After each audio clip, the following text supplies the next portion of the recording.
اعوذ باللہ من الشیطان الرجیم بسم اللہ الرحمن الرحیم ان الذین یشترون بعہد اللہ وایمانہم ثمنا قلیلا اولئک لا خلاق لهم فی الآخرہ ولا يكلمهم الله ولا ينظر إليهم يوم القيامة ولا يزكيهم ولهم عذاب أليم صدق الله مولانا العظيم.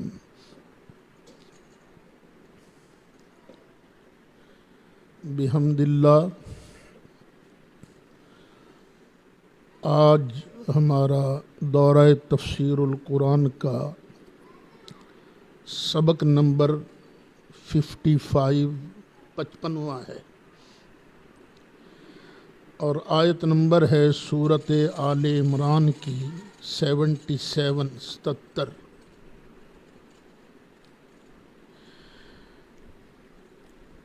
آج بھی بعض لوگوں کی عادت ہوتی ہے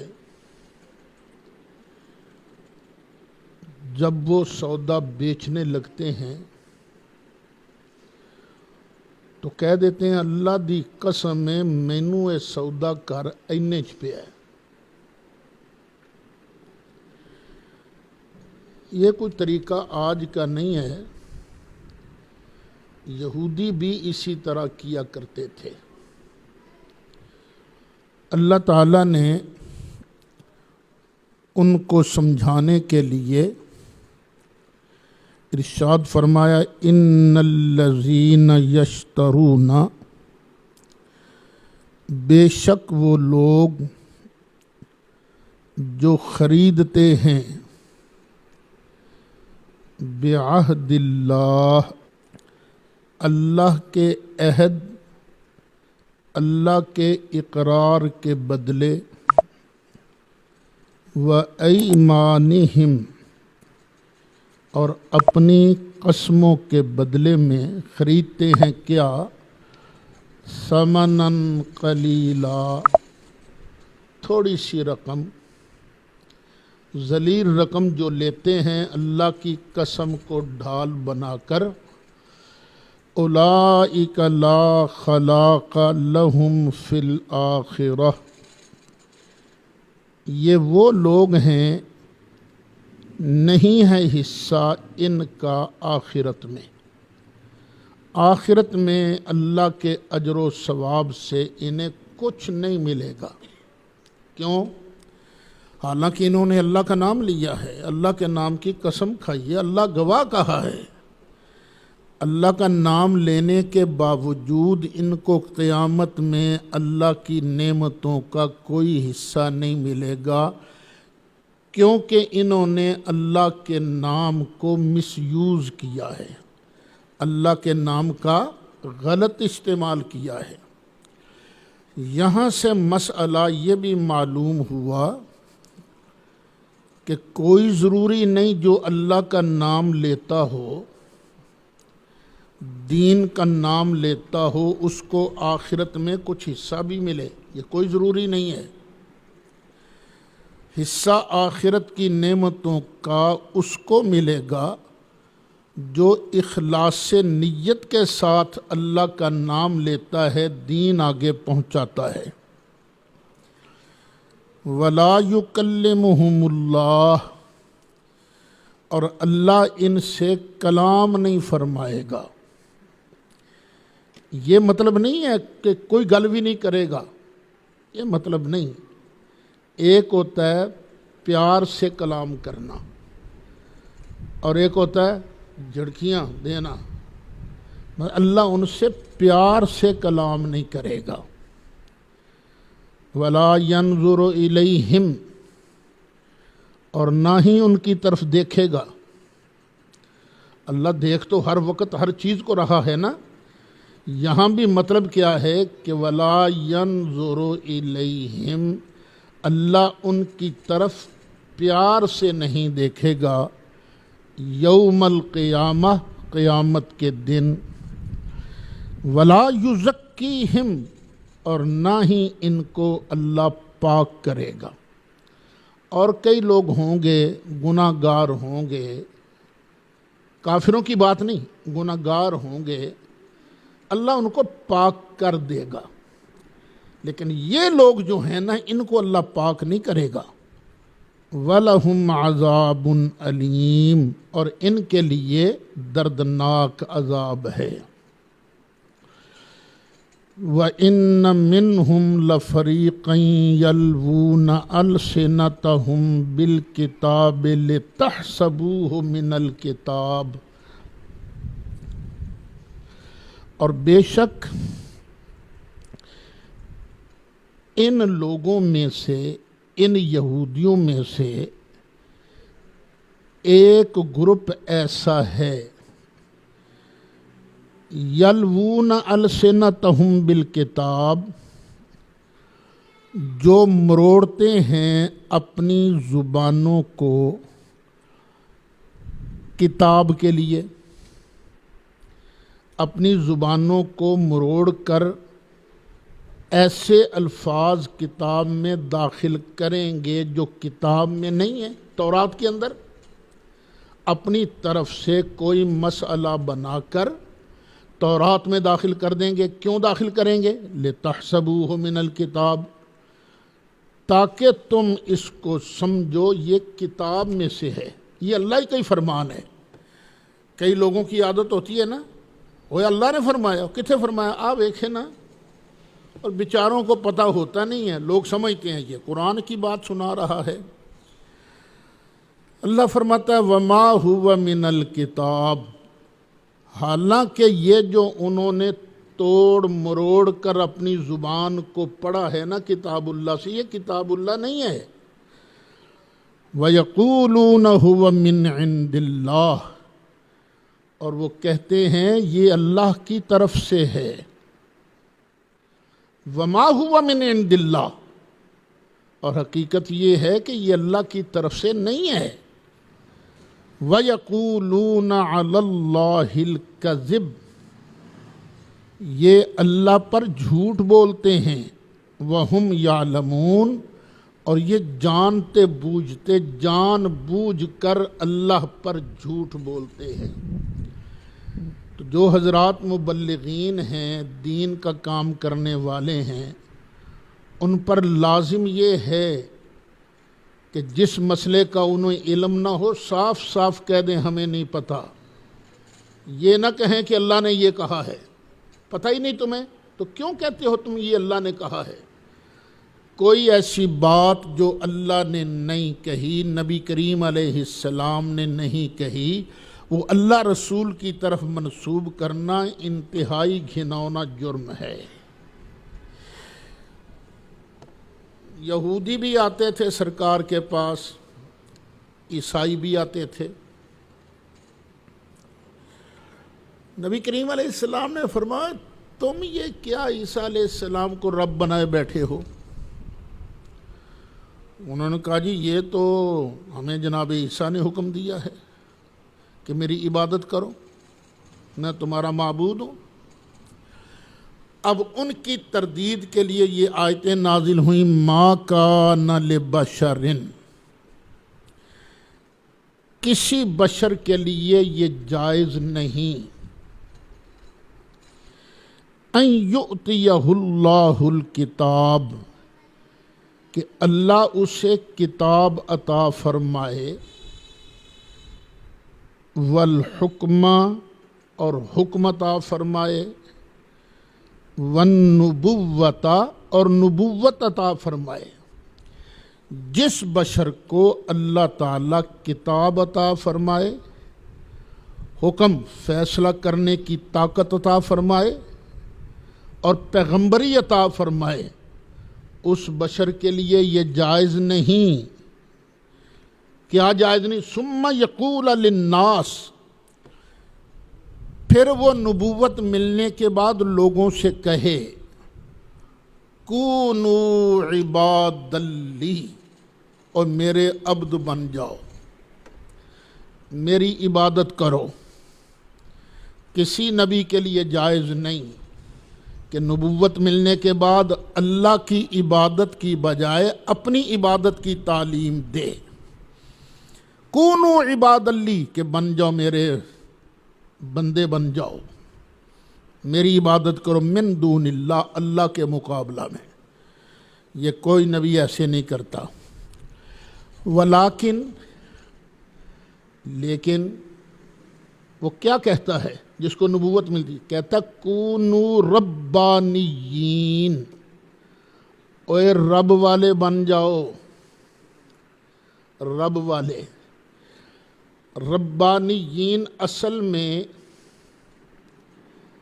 یہ لفظ رب کی طرف منسوب ہے، ربی، رب والا، مدنی مدینے والا، مکی مکے والا، تو ربی رب والا۔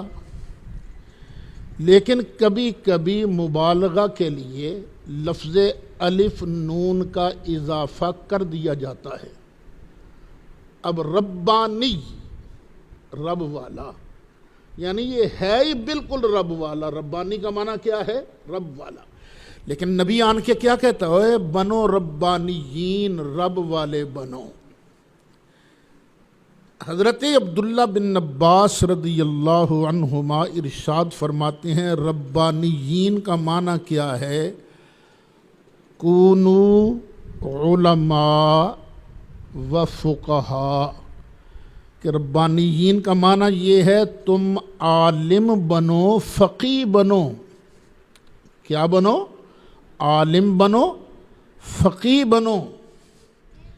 یہ نہیں کہنا کہ اللہ کے مقابلے میں میری عبادت کرو، بلکہ نبی کیا کہتا ہے؟ ربانی بنو، رب والے بنو۔ کیا مطلب؟ علماء بنو، فقہاء بنو۔ بما کنتم تعلمون الکتاب، کیوں کہتا ہے رب والے بنو؟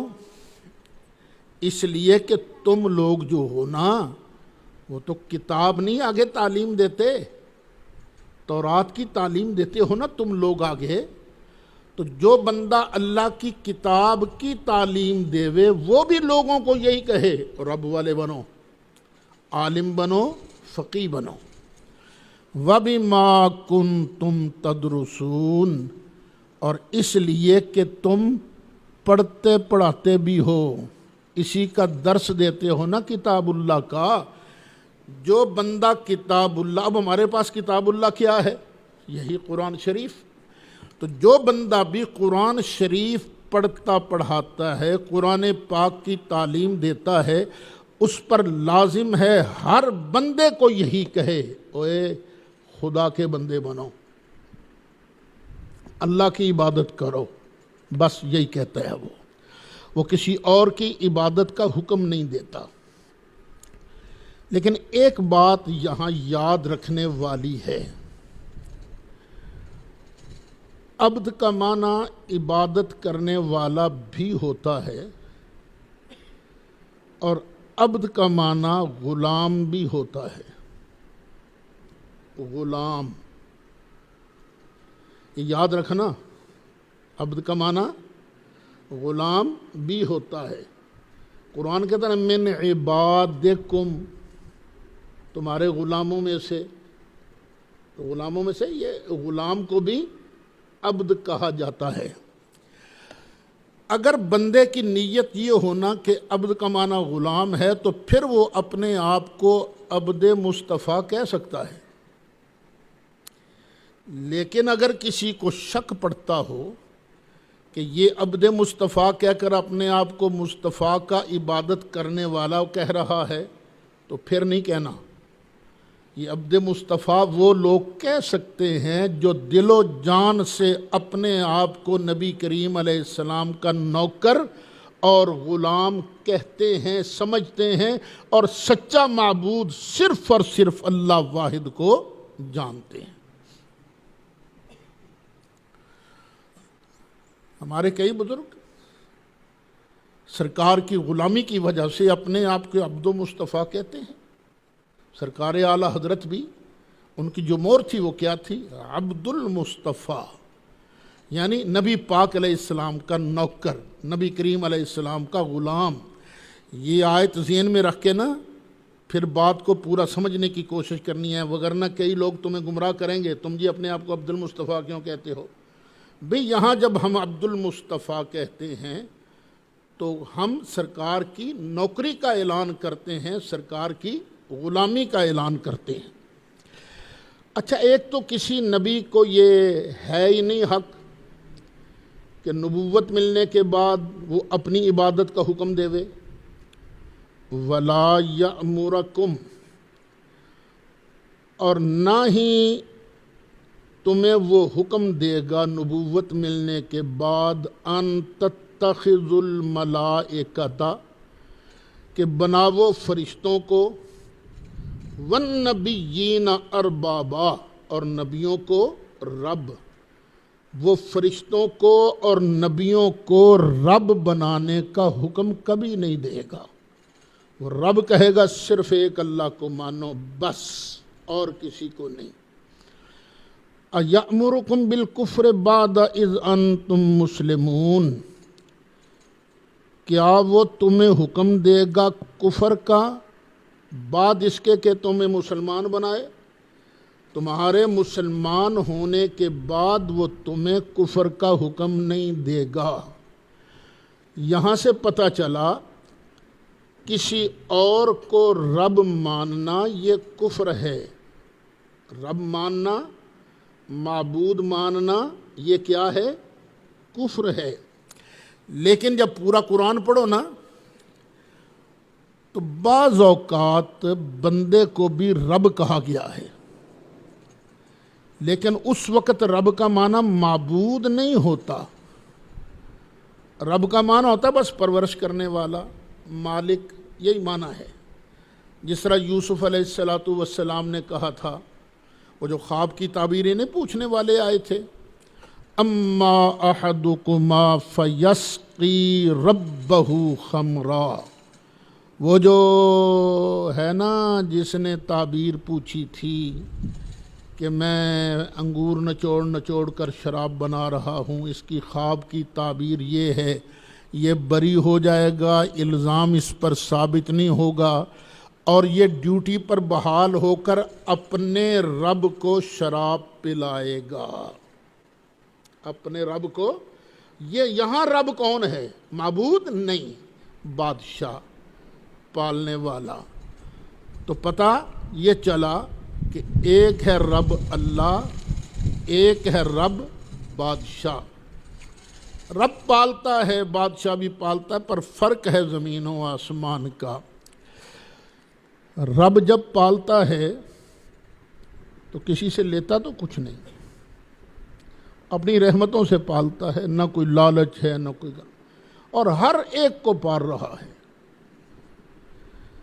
اور بادشاہ پالتا ہے چند لاکھ لوگوں کو، چند کروڑ لوگوں کو، لیکن پالتا بعد میں پہلے کلیکٹ کرتا ہے ٹیکس۔ اور کئی پلیت بادشاہ ایسے ہیں، اتنا ٹیکس کلیکٹ کرتے ہیں کہ اپنی جیب میں بھرتے ہیں، غریبوں کا کچومر نکال دیتے۔ انہوں نے کیا پالنا ہے بادشاہ کو بھی؟ وہ پالتے ہیں لوگوں کو، فوج کو پالتے ہیں، لیکن پہلے ٹیکس لے، کسی سے جرمانہ لے، کسی سے نذرانہ لے، کسی سے مدد مانگے، MIF سے، ورلڈ بینک سے بینک مانگے، پھر وہ فوج کے خرچے چلاتا ہے۔ بس اسی طرح سمجھو ایک ہے داتا اللہ، ایک ہے داتا لاہور والا۔ اللہ جو ہے داتا ہے، وہ دیتا ہے کل کائنات کو، ہمیشہ سے دے رہا ہے، ہمیشہ دیتا رہے گا۔ اس کو دینے سے پہلے کسی سے لینا نہیں پڑتا۔ لیکن لاہور والی سرکار ایسی ہے، ادھر سے لیتی جاتی ہے، ادھر چند لاکھ لوگوں کو دیتی جاتی ہے۔ زمین آسمان کا فرق ہے، وگرنہ بغیر وہ بندہ جس سے رب کہا جا سکتا ہے وہ صرف اللہ ہے۔ کس معنی میں؟ کہ یہ رب ہونے میں کسی کا محتاج نہیں۔ اگر کوئی پالنے میں بھی اللہ کا محتاج ہو تو وہ مجازی رب ہے، حقیقی رب صرف اللہ ہے۔ وَإِذْ أَخَذَ اللَّهُ مِيثَاقَ النَّبِيِّينَ، اور یاد کرو جب اللہ نے لیا تھا پکا وعدہ نبیوں سے، لما آتیتکم، جب کہ میں تمہیں دوں گا، من کتاب، کتاب میں سے، و حکمت، اور حکمت میں سے۔ کتابوں میں سے آخر کوئی ایک ہی کتاب ملنی ہے نا نبی کو۔ ثم جاءکم رسول، پھر آ جائے کوئی تمہارے پاس کوئی رسول، مصدق لما معکم، جو تصدیق کرنے والا ہو اس چیز کی جو تمہارے پاس ہے، جو تمہارے پاس کتاب ہے نا اس کی تصدیق کرنے والا ہو۔ لَتُؤْمِنُنَّ بِهِ، تو تم ضرور بھی ضرور اس پر ایمان لانا، وَلَتَنْصُرُنَّهُ، اور تم ضرور بھی ضرور اس کی مدد کرنا۔ قَالَ أَقْرَرْتُمْ، فرمایا اللہ تعالیٰ نے کیا تم نے اقرار کر لیا ہے؟ جو میں نے تم سے وعدہ کر لیا تم نے اقرار کر لیا، پر کرو گے ایسا؟ وَأَخَذْتُمْ عَلَىٰ ذَلِكُمْ إِصْرِي، اور اس اقرار پر کیا تم نے میرا بھاری ذمہ بھی لے لیا ہے؟ بھاری ذمہ کیا؟ ہم اللہ کی قسم کھا کر کہتے ہیں ہم ایسے کریں گے۔ اقرار کیا ہے، پھر تم نے کیا اس پر پورا بوجھ میرا لے لیا ہے؟ قالوا اقررنا، تو نبیوں نے کہا ہاں ہم نے اقرار کر لیا ہے۔ قال فاشہدوا، اللہ نے فرمایا پھر تم گواہ بن جاؤ، ایک دوسرے کے گواہ بن جاؤ۔ موسیٰ عیسیٰ کا وہ گواہ بن جائے، عیسیٰ موسیٰ کا گواہ بن جائے، شعیب جو ہے وہ لوط کا، اس طرح آپس میں ایک دوسرے کے گواہ بن جاؤ۔ وَأَنَا مَعَكُمْ مِنَ الشَّاهِدِينَ، اور میں بھی تمہارے ساتھ گواہوں میں سے ہوں، میں بھی گواہی دوں گا کہ تم نے یہ اقرار کیا تھا۔ فَمَن تَوَلَّىٰ بَعْدَ ذَلِكَ، تو جو کوئی پھر گیا اس کے بعد، فَأُولَٰئِكَ هُمُ الْفَاسِقُونَ، تو وہی ہے نافرمان۔ جو بھی پھرے گا اس کے بعد تو وہ بھی ہے نافرمان۔ یہ میں نے آپ حضرات کے سامنے ترجمہ پیش کیا ہے ان دو آیتوں کا۔ اب اس کا مطلب کیا ہے؟ پہلی بات تو یہ ہے کہ یہ عہد لیا کہاں گیا تھا؟ ہم شروع ہی سے سنتے آئے ہیں اللہ تعالیٰ نے یہ وعدہ نبیوں سے لیا تھا عالم ارواح میں۔ یہ چند مفسرین نے اس کو بیان تو کیا ہے لیکن اس کی دلیل نہیں دی ساتھ۔ کون کہہ رہا ہے یہ عہد وہاں لیا گیا تھا؟ کوئی دلیل تو چاہیے نا۔ چلو ہم مان لیں گے، اس کو بھی مان لیں گے، کوئی نہ نہیں کرتے اس تفسیر کی، کیونکہ اس تفسیر کے ماننے میں حرج کوئی نہیں۔ دوسرا معنی یہ کیا گیا ہے، حضرت مجاہد وغیرہ نے معنی کہ اللہ نے ہر نبی سے لیا وعدہ۔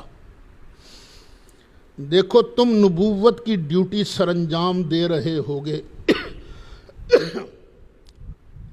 پھر تمہارے ہوتے ہوئے کوئی دوسرا نبی آ گیا، اور وہ جو تمہارے پاس کتاب ہے نا اس کی تصدیق کر رہا ہے، اس کو سچا کہہ رہا ہے، تو تم نے اب اس سے حسد نہیں کرنا، ضد نہیں کرنی۔ لَتُؤْمِنُنَّ بِهِ وَلَتَنْصُرُنَّهُ، تم ضرور بھی ضرور اس پر ایمان لاؤ گے اور ضرور بھی ضرور اس کی مدد کرو گے، کیونکہ ہم نے بھی دیکھ لیا ہے نا، کوئی ایک مولوی صاحب، کوئی ایک آدمی دین کا کام کر رہا ہو اور وہی دین کا کام کوئی اور مولوی کرنا شروع کر دے تو دونوں مولویوں میں حسد شروع ہو جاتا ہے۔ یہ نویں مصیبت کتھوں آ گئی، پہلے تو ساڈا ہی ڈنکا بجدا سی نا، ہن اے نال اے کتھوں شریک آ گیا۔ فرمایا ایسے نہیں کرنا، نہ دونوں کا مشن ایک ہے، میں اللہ تعالیٰ کی کبریائی بیان کرنا، تم نے ضرور بھی ضرور اس کی مدد کرنی ہے اور اس کا ایمان بھی لانا ہے۔ یہ تفسیر کس نے کی؟ حضرت مجاہد وغیرہ نے۔ ایک تفسیر کی ہے حضرت عبداللہ بن عباس نے اور حضرت سیدنا مولا مرتضیٰ نے۔ انہوں نے یہ تفسیر کی ہے کہ اللہ تعالیٰ نے ہر نبی سے وعدہ لیا کہ دیکھو اگر تم زندہ ہوئے، تمہاری زندگی میں ہمارا محبوب آ گیا، رسول ان سے یہاں مراد کیا ہے؟ ہمارا محبوب آ گیا، تو تم پر لازم ہے کہ تم اس کی اتباع کرو گے، اسی کا کلمہ پڑھو گے۔ اور اگر تمہاری زندگی میں ہمارا محبوب نہ آیا تو اپنی امت کو تاکید کر کے جاؤ گے کہ ایک وقت آئے گا اللہ کا آخری نبی جناب محمد صلی اللہ علیہ وسلم وہ تشریف لائیں گے، تو جب وہ تشریف لائیں تو تم نے پھر ان کا امتی بننا ہے، ان کا کلمہ پڑھنا ہے۔ یہ تفسیر کس نے بیان کی ہے؟ حضرت سیدنا علی مرتضیٰ کرم اللہ تعالی وجہ الکریم نے اور حضرت عبداللہ بن عباس نے رضی اللہ عنہما۔ اور اس کی تائید ایک حدیث بھی کرتی ہے کہ حضرت سیدنا عمر فاروق رضی اللہ عنہ ایک دن تورات پڑھ رہے تھے، سرکار کا چہرہ سرخ ہو گیا۔ فرمایا تمہیں نہیں پتہ؟ لو کان موسیٰ حیًّا، اب اگر موسیٰ بھی زندہ ہوتے لما وسعہ الا اتباعی، تو ان کو بھی میری ہی اتباع کرنی پڑتی۔ تو یہ حدیث بھی تائید کرتی ہے اس بات کی کہ نبیوں سے وعدہ یہ لیا گیا تھا کہ ہم اپنی امت کو تاکید کرتے جائیں گے کہ جب بھی وہ آخری شان والا نبی آ جائے گا تو تم نے اس کی اتباع کرنی ہے۔ تو او عیسائیو، او یہودیو، تم ہماری اتباع کیوں نہیں کرتے جبکہ یہ عہد نبی سے لیا گیا تھا، تمہارے نبی سے؟ یہ ہے دوسری تفسیر۔ اچھا، اور یہ نا تفسیر کرنے والے زیادہ تر یہی کہتے ہیں یہ وعدہ لیا تھا اللہ نے کتاب دیتے وقت کہ لو میں تمہیں کتاب دے رہا ہوں، حکمت تمہیں دے رہا ہوں، اب اگر کوئی نبی یہ ہے زیادہ قوی۔ عالم ارواح والی میں کوئی اتنی پکی دلیل نہیں ملی، لیکن اس کا انکار بھی نہیں، وہاں ہو یا وہاں ہو بات تو ایک ہی ہے نا کہ کرنی تم نے سرکار کی اتباع ہے۔ اب مجھے ایک اور بات سوچتی ہے، اگر یہ میں نے صحیح سوچا ہے تو یہ اللہ کا کرم ہے، اور اگر یہ کوئی غلطی ہے تو یہ غلطی میری طرف سے ہے، یہ میری طرف سے ہے، نہ اس میں کسی استاد کا دخل ہے، نہ کہ یہ پھر غلطی میری طرف سے ہے۔ یہ آیت پر نظر رکھو ذرا،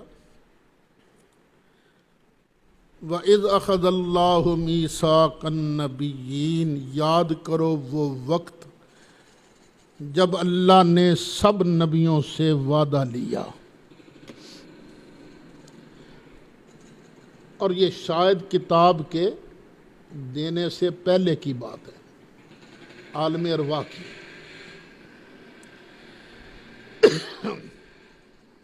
لما آتیتکم من کتاب و حکمہ، ایک وقت آئے گا میں تمہیں کتاب بھی دوں گا، حکمت بھی دوں گا۔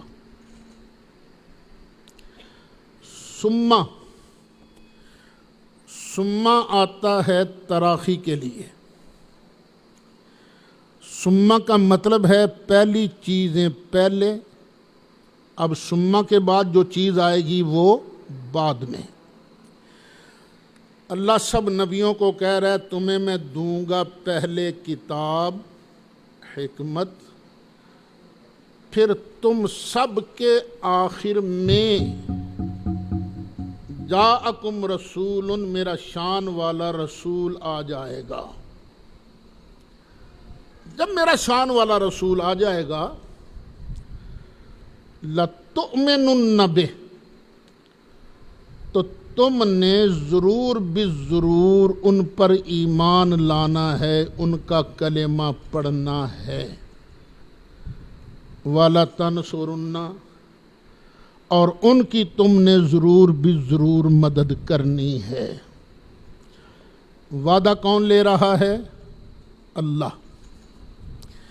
کس سے وعدہ لے رہا ہے؟ نبیوں سے۔ اور وعدہ کیا ہے؟ تمہارے ہوتے ہوئے میرا نبی آئے گا؟ نہیں، تم سب کے بعد، تم سب کے آخر میں میرا شان والا نبی آئے گا۔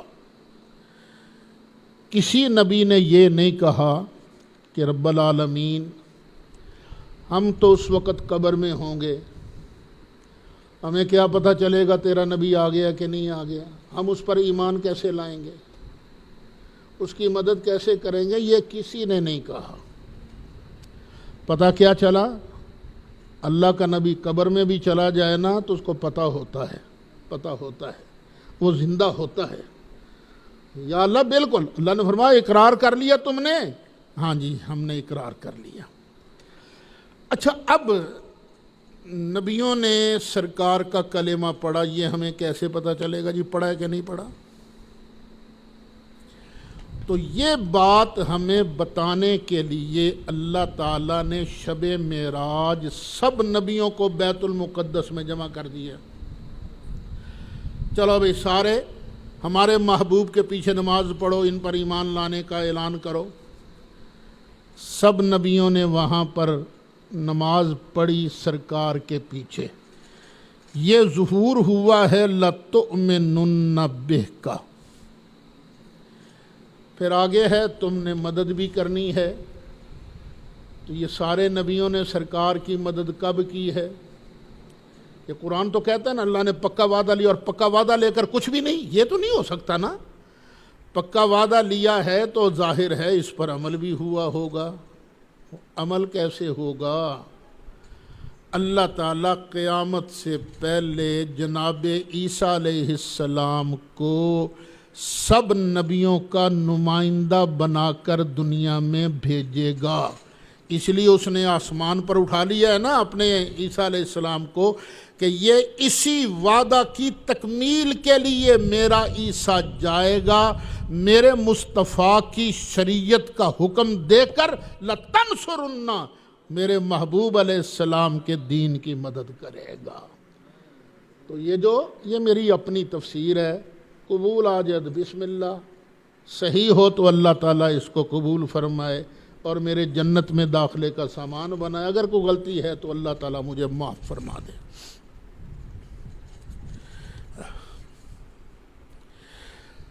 اب یہ فرمایا تھا نا کہ تم نے اپنی امت کو بھی یہ پیغام دیتے جانا ہے۔ فَمَن تَوَلَّى بَعْدَ ذَلِكَ، تو اے نبیوں کے امتیوں، جو بھی پھر جائے گا نا اس عہد کے بعد، یہودیوں عیسائیوں، تمہارے نبیوں سے تو اللہ نے وعدہ لیا ہوا ہے۔ فَأُولَئِكَ هُمُ الْفَاسِقُونَ، تو وہی نافرمان ہیں۔ افغیر دین اللہ یبغون، اور شروع سے دین اسلام ہی چلا آ رہا ہے، اللہ کا دین اسلام۔ بس ہوتا یہ رہا ہے کہ جو نبی اللہ کا پیغام لایا وہ نبی جب تک دنیا میں رہا اس کا حکم چلتا رہا، وہی چیز اسلام تھی۔ اس نبی کے بعد جب دوسرا نبی آ گیا، اب اس نے جو حکم دیا اب وہ چیز اسلام ٹھہری۔ تیسرا نبی آ گیا بعد میں، اب اگر اس نے کوئی آرڈر میں چینجنگ کی، کوئی حکم دیا تو وہ چیز اسلام بنی۔ ہے اصل میں کیا؟ اسلام، اللہ کا دین۔ افغیر دین اللہ یبغون، اے یہودیو عیسائیو، کیا تم اللہ کے دین کے علاوہ کوئی اور دین چاہتے ہو؟ پہلے دین تھا کون سا؟ جناب موسیٰ والا، وہ تشریف لے گئے، چلتے چلتے زمانہ آ گیا جناب عیسیٰ والا، تو اب اسلام کون سا دین بن گیا؟ جناب عیسیٰ والا۔ اب جناب عیسیٰ کے 600 سال کے بعد ہمارے آقا تشریف لے آئے، تو اب اللہ کا دین کیا ہے؟ نبی کریم علیہ السلام والا۔ کیا تم اللہ کے دین کے علاوہ کوئی اور دین چاہتے ہو؟ سنو، وَلَهُ أَسْلَمَ مَنْ فِي السَّمَاوَاتِ وَالْأَرْضِ، اسی کے حضور گردن جھکائے ہوئے ہیں جو بھی آسمانوں میں ہیں، جو بھی زمین میں ہیں، سب نے اللہ کی بارگاہ میں گردن جھکائی ہوئی ہے، طوعاً خوش ہو کر، وکرہا اور مجبور ہو کر، سب نے اللہ کی بارگاہ میں گردن جھکائی ہے، سب اللہ کو ہی اپنا حاکم مانتے ہیں۔ خوش ہو کر الحمدللہ ہم مسلمان مانتے ہیں۔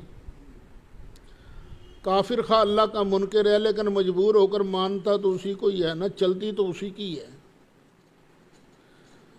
اللہ تعالیٰ اجازت دیتا ہے تو یوں سارے لگتے ہیں نا، جب تک ادھر سے حکم ہے سانس لے سکتے ہو، جب ادھر کا حکم ختم ہو گیا تو سانس بھی فنش۔ کوئی خوشی سے مانے یا مجبوری سے مانے، ماننا تو اسی کو ہے نا۔ ایک تفسیر۔ دوسری، اللہ تعالیٰ نے ایک عہد لیا تھا ساری روحوں سے، اور ساری روحوں کو اکٹھا کر کے فرمایا تھا الستو بربکم، کیوں بھائی میں تہاڈا رب ہاں کہ نہیں؟ قالوا بلا، سب نے کہا کیوں نہیں یا اللہ تو ہمارا رب ہے۔ مومنوں نے بھی کہا تو ہمارا رب ہے، کافروں نے بھی کہا تو ہمارا رب ہے، کیوں نہیں یا اللہ واقعی تو ہمارا رب ہے۔ مومنوں نے خوشی سے کہا اور کافروں نے مجبوری سے کہا۔ وَلَهُ أَسْلَمَ مَنْ فِي السَّمَاوَاتِ وَمَنْ فِي الْأَرْضِ طَوْعًا وَكَرْهًا۔ اچھا، یہاں امام باقر رضی اللہ عنہ، وہ یہ آیت دوسری ہے، وَإِذْ أَخَذْنَا مِيثَاقَكَ، کس طرح آیت ہے؟ جب ہم نے تجھ سے عہد لیا، پھر نوح سے عہد لیا، وَالنَّبِيِّينَ مِن بَعْدِكَ، اور تیرے بعد جو نبی آئے ان سب سے عہد لیا۔ تو پوچھا گیا جی نبی کریم علیہ السلام آئے تو سب سے آخر میں ہیں، نبوت کا تاج تو اللہ نے سب سے آخر میں پہنایا، تو یہاں ذکر پہلے کیوں کیا؟ تو امام محمد باقر فرماتے ہیں یہاں ذکر پہلے اس لیے ہوا ہے کہ بلا سب سے پہلے وہاں نبی کریم علیہ السلام نے کہی تھی، سرکار نے وہاں سب سے پہلے بلا کہی تھی۔ اس کا مطلب کیا تھا کہ اس وقت بھی روحوں کی تخلیق کے وقت سرکار عارف باللہ تھے۔ سرکار نے خوشی سے کہا تھا نا سارے نبی عارف باللہ تھے، تو سرکار کو اللہ کی معرفت تھی، لیکن بعد میں معرفت بڑھتی گئی۔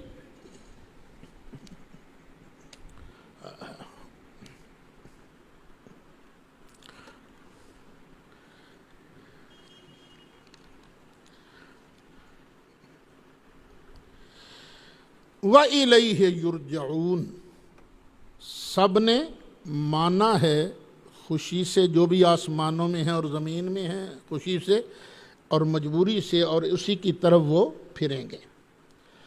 قُلْ آمَنَّا بِاللَّهِ، فرما دیجئے کہ ہم ایمان لائے اللہ پر، وَمَا أُنزِلَ عَلَيْنَا، اور اس پر جو ہم پر نازل کیا گیا، وما انزل علی ابراہیم، اور اس پر بھی ہم ایمان لائے جو ابراہیم پر نازل کیا گیا، و اسماعیل، اور اسماعیل پر بھی نازل کیا گیا، و اسحاق، اور اسحاق پر، و یعقوب، اور یعقوب پر، والاسباط، اور ان کے بیٹوں، یعقوب کے بیٹوں کی طرف نازل کیا گیا، وما اوتی موسیٰ و عیسیٰ، اور جو کچھ دیا گیا موسیٰ کو اور عیسیٰ کو ہم نے اس کو بھی مانا۔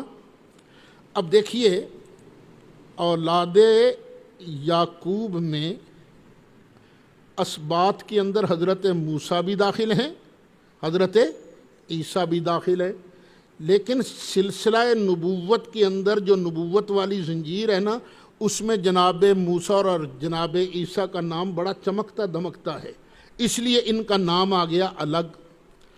وَالنَّبِيُّونَ مِن رَبِّهِمْ، اور جو کچھ دیا گیا ہے سب نبیوں کو ان کے رب کی طرف سے ہم نے سب کو مانا۔ لا نفرق بین احد منہم، ہم ان میں سے کسی میں فرق نہیں کرتے کہ اس کو مانیں گے اس کو نہیں مانیں گے، یہ آیتیں پیچھے بھی گزر چکی ہیں۔ وَنَحْنُ لَهُ مُسْلِمُونَ، اور ہم تو صرف اللہ کی بارگاہ میں سر جھکانے والے، مانیں گے سب نبیوں کو لیکن عبادت کس کی کریں گے؟ صرف اور صرف اللہ وحدہ لا شریک کی۔ لا نفرق بین احد من رسلہ، پیچھے بھی گزرا ہے نا، یعنی نفس نبوت میں ہم نبیوں میں فرق نہیں کریں گے لیکن درجات میں فرق ہے۔ تلک الرسل فضلنا بعضهم علی بعض ومن یبتغ غیر الاسلام دینا فلن یقبل منہ، اور جو چاہتا ہے اسلام کے علاوہ کوئی اور دین پس وہ ہرگز اس سے قبول نہیں کیا جائے گا۔ وَهُوَ فِي الْآخِرَةِ مِنَ الْخَاسِرِينَ، اور وہ آخرت میں گھاٹا پانے والوں میں سے ہوگا۔ اسلام ہے کیا؟ جو میں مصطفیٰ کہہ رہا ہوں، جو میں کہہ رہا ہوں نا، بس یہی اسلام ہے۔ جو اب اسلام کے علاوہ کچھ اور چاہے گا نا وہ قبول نہیں کیا جائے گا۔ کیف یہد اللہ قوما کفروا بعد ایمانہم، یہودیو تم تو نبی کریم علیہ السلام کے آنے سے پہلے ہی ان کو مانتے تو تھے نا۔ وَكَانُوا مِن قَبْلُ يَسْتَفْتِحُونَ عَلَى الَّذِينَ كَفَرُوا، اوس و خزرج کو تم کہا کرتے تھے آخر الزمان نبی آئے گا ہم اس کی قیادت میں تمہارا کچومر نکالیں گے۔ تم پہلے ایمان تو لائے تھے نا، لیکن کیف یہد اللہ قوما، کیسے ہدایت کرے گا اللہ اس قوم کو، کافروا جنہوں نے کفر کیا، بعد ایمانہم اپنے ایمان کے بعد، وشاہدوا اور گواہی دے چکے تھے کس بات کی؟ ان الرسول حق، یہ جو آنے والا رسول ہے نا یہ سچا ہے۔ وجاءہم بالبینات، اور اس ٹولے کے پاس کھلی کھلی نشانیاں لے کر آئے تھے سرکار۔ جب سرکار آ گئے، ایماندار پہلے تھے، یہ ایمان لاتے تھے سرکار پر، بعد میں انکار کر دیا، اب اللہ کیسے ان کو ہدایت دے گا؟ واللہ لا یہدی القوم الظالمین، اور اللہ تعالیٰ ظالم لوگوں کو ہدایت نہیں دیتا ہے۔ اور یہ بھی بیان کیا گیا ہے کہ کچھ لوگ مرتد ہو گئے تھے، مرتد ہو کر مدینہ شریف سے مکہ شریف چلے گئے تھے، پھر ان میں دو واپس آ گئے تھے، تو یہ آیتیں ان کے بارے میں ہیں۔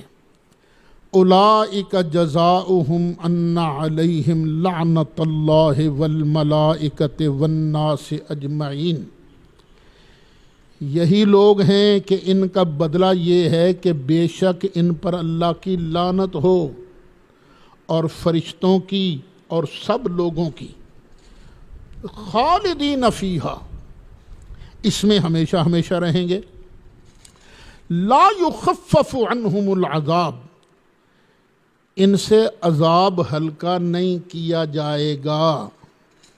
ولا ہم ینظرون، اور نہ ہی انہیں مہلت دی جائے گی، الا الذین تابوا، ہاں اللہ ان کو ہدایت دے گا مگر وہ لوگ جنہوں نے توبہ کر لی، من بعد ذالک، اس کے بعد، واصلحوا، اور انہوں نے اپنے آپ کو سنبھال لیا، سنوار لیا اپنے آپ کو، فإن اللہ غفور الرحیم، پس بے شک اللہ تعالیٰ بخشنے والا ہے، مہربان ہے۔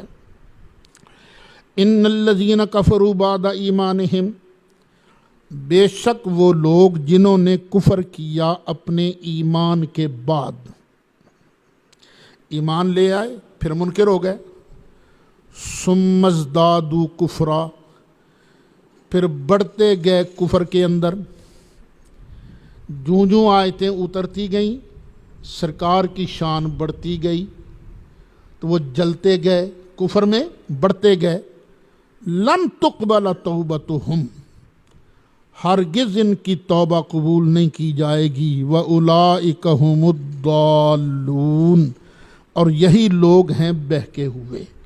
جن لوگوں نے بعد میں اپنی اصلاح کر لی ان کا ذکر پہلے آ گیا، لیکن جنہوں نے اپنی اصلاح نہیں کی اور وہ کفر میں بڑھتے گئے وہ لوگ ہیں گمراہ۔ ان الذین کفروا، بے شک وہ لوگ جنہوں نے کفر کیا، وماتوا، اور مر گئے، وہم کفار، اس حال میں کہ وہ کافر ہی ہیں، اور وہ کافر تھے اسی حالت میں مر گئے، فلن یقبل من احدہم، ہرگز نہیں قبول کیا جائے گا ان کی طرف سے، کیا قبول نہیں کیا جائے گا؟ ملء الارض ذہبا، پوری روئے زمین جو ہے اس پر سونا بچھا دیا جائے، پوری زمین سونے کی بچھ جائے، بھر جائے، وہ اگر اللہ سے کہنا یا اللہ آ لے لے تے ساڑی جان چھڑ دے، یا اللہ معاف کر دے، اللہ کہتا ہے نہیں قبول کیا جائے گا ان سے زمین کی بھرائی کے برابر سونا، وَلَوِ افْتَدَىٰ بِهِ، اگرچہ وہ اس کا فدیہ ادا کریں کہ یا اللہ ہماری جان خلاص کر دے، مولا یہ لے لے۔ اولئک لہم عذاب علیم، یہی لوگ ہیں جن کے لیے دردناک عذاب ہے، وما لہم من ناصرین، اور ان کا کوئی مددگار نہیں ہے، کوئی ان کا مددگار نہیں ہے۔ تو دیکھو بھائیو، جب کفر کی حالت میں بندہ مرتا ہے تو جتنا بھی وہاں دینے کی کوشش کرے گا اللہ قبول کرے، اول تو ہوگا ہی نہیں، اور دینا کتوں ہے؟ تو آج ہے نا وقت، تو اللہ تعالیٰ کی راہ میں آج خرچ کرو، کرو اللہ کی راہ میں خرچ۔ اللہ کی راہ میں خرچ کرنے والا جو ہے نا وہ کبھی بھوکا نہیں رہتا، نیت بس یہ رکھنی ہے خرچے سے کہ میرا اللہ راضی ہوگا، ایماندار ہو، ایمان کے ساتھ ساتھ اللہ کے حکم کے مطابق عبادت بھی کرو اور مال بھی خرچ کرو، تو اللہ تعالیٰ تمہیں جنت الفردوس عطا فرمائے گا۔ اب خرچ کیا چیز کرنی ہے؟ لن تنالوا البر حتی تنفقوا مما تحبون، وہ جو نیکی کا کمال ہے نا، کمال نیکی کا، ہرگز تم حاصل نہیں کر سکو گے نیکی کا کمال، حتی تنفقوا، جب تک کہ تم خرچ کرو، مما تحبون، جو تمہیں پسند ہے نا اس میں سے، جو مال تمہیں پسند ہے اس میں سے، جب تک تم اللہ کی راہ میں مال خرچ نہیں کرتے تم نیکی کے کمال کو نہیں پہنچ سکتے۔ یہ مسئلہ پیچھے بھی گزرا ہے کہ اللہ کی راہ میں دینا ہے اور ردی چیز نہیں دینی، کون سی چیز دینی ہے؟ اعلیٰ چیز دینی ہے۔ ایک صحابی ہیں جن کا نام ہے حضرت ابو طلحہ رضی اللہ عنہ، انصاری تھے، مسجد نبوی شریف کے پڑوس میں نا بڑا شاندار ان کا باغ تھا، بہت پیارا باغ، زرخیز باغ، اس کا نام تھا بیروحا۔ وہاں نبی کریم علیہ الصلاۃ والسلام تشریف لے جاتے تھے، کبھی کبھی وہاں کا پانی بھی پیا کرتے تھے۔ جب یہ آیت کریمہ اتری نا، عرض کرنے لگے آقا اللہ تو فرماتا ہے اپنی سب سے پسندیدہ چیز اللہ کی راہ میں خرچ کرو تو تمہیں تب نیکی کا کمال حاصل کرو گے۔ آقا یہ میرا باغ ہے، سب سے مجھے زیادہ پیارا ہے، آقا میں یہ اللہ کی راہ میں خرچ کرنا چاہتا ہوں جیسے آپ مناسب سمجھیں۔ سرکار بڑے خوش ہوئے، فرمایا اچھا تم ایسے کرو، جو تمہارے قریبی رشتہ دار ہیں، تمہارے کزنز وغیرہ، ان میں تقسیم کر دو۔ تو انہوں نے پھر سرکار کے حکم پر یہ مال اپنی برادری، اپنے کزن کے اندر تقسیم کر دیا۔ یہ ہے لن تنالوا البر حتی تنفقوا مما تحبون۔ امیر المومنین حضرت سیدنا فاروق اعظم رضی اللہ عنہ کے پاس ایک لونڈی تھی جو حضرت عمر فاروق کو بڑی پسند تھی۔ آیت اتری تو انہوں نے کہا اللہ تو کہتا اپنی پیاری چیز میری راہ میں خرچ کرو، تو میں اسی کو آزاد کر دیتا ہوں۔ تو یہ ہے ہمارے بزرگوں نے، ہمارے اسلاف نے اللہ کی راہ میں اپنی محبوب ترین چیزیں خرچ کی ہیں۔ ایک تفسیر اور بھی کی گئی ہے، او یہودیو تم نیکی کا کمال کیسے لے سکتے ہو؟ کیونکہ تمہیں ریاست حکومت سب سے زیادہ پیاری ہے، تو جب تک اس حکومت کو اللہ کی راہ میں دینے کا جذبہ پیدا نہیں ہوتا نا، تم کیسے ایمان لا سکتے ہو؟ پہلے سور کڈو اندروں، لن تنالوا البر حتی تنفقوا مما تحبون۔